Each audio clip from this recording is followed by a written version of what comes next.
After a series of mysterious deaths, Americans with plans to visit the Dominican Republic are reconsidering their vacations. At least 6 U.S. tourists have died there in the last 12 months. That includes a California man whose family is now sharing his story. Mola Lenghi is in the Dominican Republic today with the latest. Robert Wallace's family says he was in the Dominican Republic for his stepson's wedding when he quickly became sick and died shortly after drinking a scotch from the minibar at the Hard Rock Hotel and Casino. Nearly 2 months later, his family still has no answers. We now know of at least 5 other Americans who have died in the Dominican Republic in the last year. Most recently, Miranda Shop Warner and a couple from Maryland, Edward Holmes and Cynthia Day.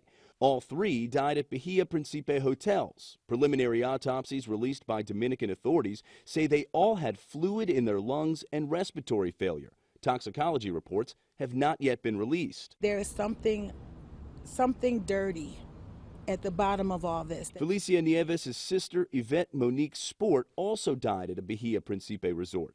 She says last year, Monique had a drink at the minibar inside her hotel room, went to bed, and never woke up. She was 51 years of age, relatively healthy.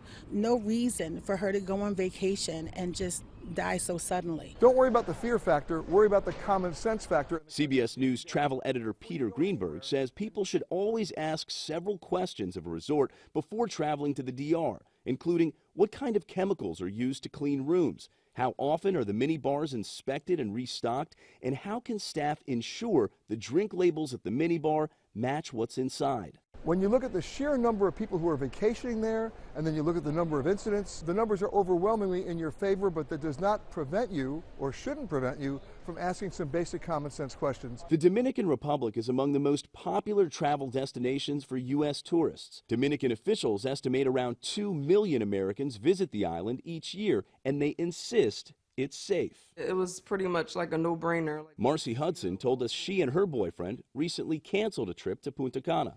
They don't really have a clear explanation as to what's happening. We're not even going to risk it. We don't want to be next.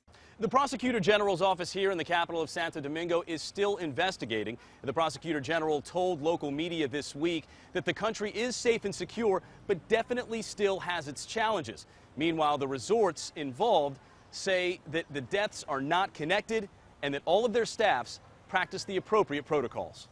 Mola Lenghi, CBS News, Santo Domingo, Dominican Republic. Alrighty, and on its travel advisory alerts, the U.S. State Department rates the Dominican Republic a level 2 out of 4, urging visitors to exercise increased caution.